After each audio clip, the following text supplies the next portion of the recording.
So hello everyone, welcome back to our YouTube classes DSTU tutelage. So आज के इस lecture में हम लोग करने वाले हैं class 9th R S. Agarwal chapter triangles and exercise 8 जिसमें हम करेंगे क्वेश्चन नंबर 4 बिकॉज मैंने आपको प्रीवियस लेक्चर में क्वेश्चन नंबर 3 तक करा दिया है एंड आई होप कि आपको समझ में आया होगा.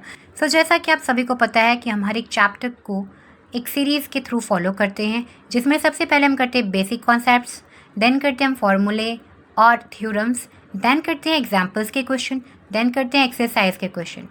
तो अब इसी सीरीज़ को फॉलो करते हुए हमने हमारा अभी एग्जाम्पल्स ख़त्म किया था. अब एक्सरसाइज हमारा स्टार्ट हो चुका है जिसमें हम अभी करने वाले हैं क्वेश्चन नंबर 4. सो मैंने प्लेलिस्ट का लिंक डिस्क्रिप्शन बॉक्स में डाल दिया है. सो फटाफट से जाके आप वहाँ से सारे लेक्चर्स देख लो, they are really very important. So अब चलते हैं हमारे पास क्वेश्चन नंबर 4 में. तो यहाँ पे कह रहा है कि in triangle ABC angle A plus angle B is equal to 108 and angle B plus angle C is equal to 130. Then find angle A, angle B and angle C. So let's proceed. So हमें जो भी कुछ given था हमने यहाँ पे लिख लिया है एंड मैं आपको एक बहुत ही अच्छा बात बताऊँ कि इन दोनों को आपको कुछ नहीं करना है, ऐड कर दो. सो लेफ्ट वाला लेफ्ट में ऐड हो जाएगा, राइट वाला राइट में ऐड हो जाएगा. सो लिखो एडिंग. तो यहाँ से हमें मिलेगा क्या भाई, तो angle A plus angle B इसका plus angle B plus angle C इसका इज इक्वल टू इसका राइट हैंड में 108 प्लस 130 ये ऐड हो चुका. अब यहाँ पे देखो भाई आपको इसको ओपन करना है. तो angle A plus angle B, अब देखो यहाँ पे दो एंगल B हैं, ठीक है.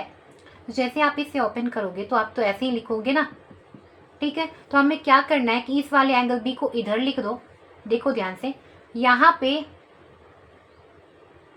जो हमारा एंगल C दिख रहा है उसे यहाँ पे लिख लो और एक्स्ट्रा जो एंगल B है उसे थोड़ा इधर कर लो. करेक्ट. यहाँ इन दोनों को ऐड करके लिख लो 238. अब ध्यान से देखना, इनको ब्रैकेट में डाल देंगे. ऐसा क्यों कर रहे हैं, तो देखो ये 3 एंगल क्रिएट कर रहे हैं ट्राइंगल के A, B एंड C को क्रिएट कर रहे हैं. तो जैसे ये क्रिएट हो जाएंगे हम यहाँ पे बोल सकते हैं कि बाई 180 इसका यूज़ करते हुए, बाय यूजिंग राइट, इसका यूज़ करते हुए यहाँ पे हम लोग लिख सकते हैं कि 3 angle A, angle B and angle C तीनों को जब हमने ऐड किया तो ये क्या बन जाएगा, फटाक से 180 हो जाएगा. And angle B will be as it is, तो इक्वल टू 238. अब कुछ नहीं करना, आपको सिंपली यहाँ पे सब्ट्रैक्ट करना है. सो 238 minus 180 will be, so angle B हमारे पास कितना आ गया भाई, 58 आ गया. एंड हमें क्या फाइंड करना है, तीनों एंगल फाइंड करने हैं. अभी तो एक एंगल निकल चुका, तो अब देखो ध्यान से एंगल B निकल गया है तो हम इसे फर्स्ट वाले में पुट कर देंगे. Put angle B is equal to 58 degree in equation 1 equation में हमने इसे पुट कर दिया. तो यहाँ पे क्या बना जी, एंगल B की जगह हमें 58 लिख देना है एंड इज इक्वल टू 108. आप इक्वेशन 1 चेक करना. तो एंगल A इक्वल टू क्या हो जाएगा, 108 माइनस 58. तो दिस विल बी, तो एंगल A का वैल्यू कितना आ गया, angle A is equal to 50 degree. And अभी हमने एंगल B फाइंड कर लिया. अब हमें क्या फाइंड करना है, एंगल C फाइंड करना है. सेम थिंग हम करेंगे, एंगल B को उठा के सेकेंड में पुट कर दो. तो यहाँ पे हमें angle B plus angle C equal to 130 given था एंड एंगल B का हमें यहाँ पे वैल्यू पुट कर. तो एंगल B हमारे पास कितना है, 58 डिग्री है plus angle C is equal to 130 degree.